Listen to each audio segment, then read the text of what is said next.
started so young, making all the right financial moves. Now we get to hit the road and break almost all over the country. Can't get any better way to be retired and getting to enjoy it after years of sacrifice and living in our means and not getting to enjoy our lives.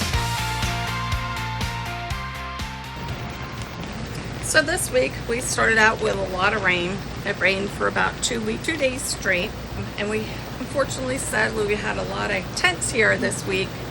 They seem to be making the most of it, but you feel bad because the day that I'm filming is actually a Sunday and they're all having to pack up. So in the dumpsters there was a lot of tents thrown away, sadly. And after it stopped raining, it was so humid out. It was just awful. We actually haven't had any mosquitoes here or noticed any mosquitoes until this day. When you wish that it wouldn't rain on a vacation and you think, oh, I wish it didn't do that, but then finding out later that you're glad it did rain. Well, we got woken up in the middle of the night with an explosion.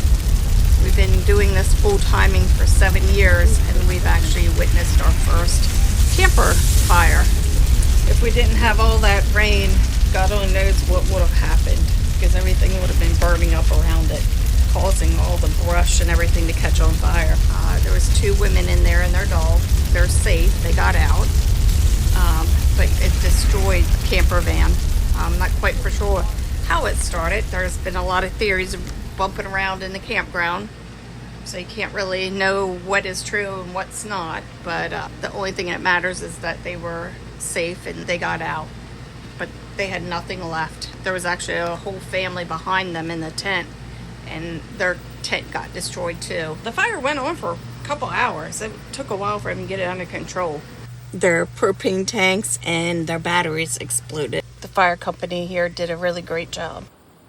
This day was the first day that we actually went off the island. We have been here for over 3.5 weeks, and we didn't leave for weeks. So we actually had to go because we had to go get fingerprinted for the park all the way down towards like Kitty Hawk. So that was a 3-hour ride between the ferry and us driving to get there. But it was nice. We just stop at the grocery store and stock up. And of course we got passed by the Coast Guard.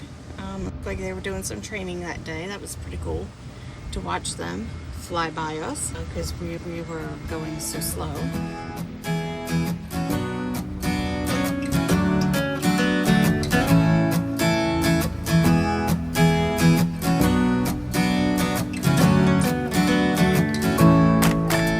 Where are we going today? We are on the Ocracoke ferry going over to Hatteras to ride on jet skis. It's the second time we've left the island in a month. And how come we got to butt in line? We have a priority pass because we work on Ocracoke Island, so we don't have to sit in the big long ferry lines. Jason and I have talked for years that we were going to go rent jet skis from Ocean City, and we just never did. One, they were so expensive in Ocean City. Everything's expensive in Ocean City. But it was a blast. We had a great time. We're actually going to go back and do it again.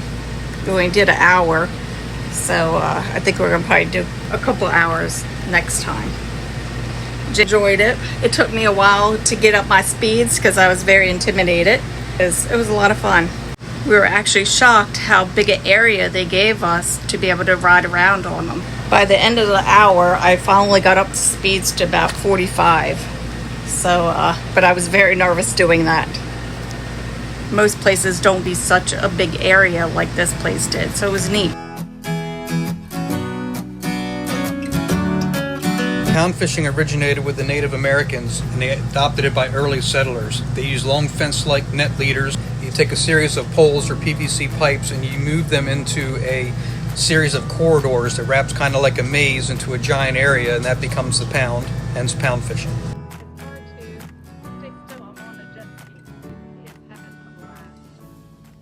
It's 4th of July weekend, and we're actually shocked how crowded it is here. As crowded as it's going to be, and it's great.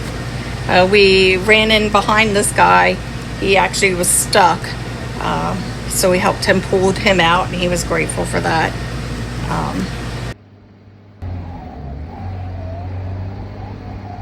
Of course, Bella is always with us anymore. She's spoiled. We've been coming to the beach on the ocean side once or twice a day, or daily, basically. And this is about the third week in of us being here, and the first time we've actually saw a boat out there.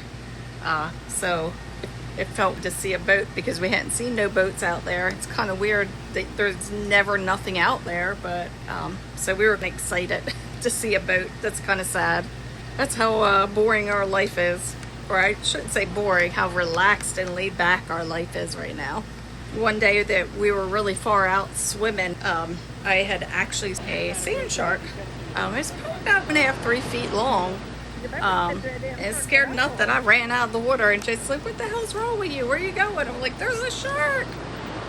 I didn't get in the rest of the day, but I did research it, and they said that most of those sharks don't even bother you.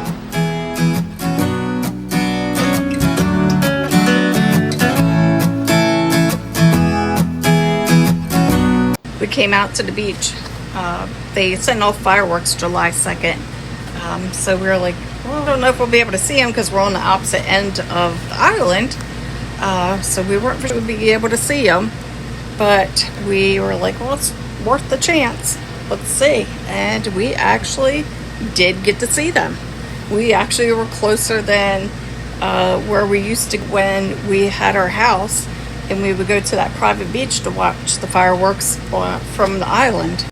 We could see Secret's fireworks. It really takes in concept of how small this island really is, because they were all the way on one end and we were on the other end. And you could still see them this great. They were gorgeous. It was a good display that they set up. Very pretty.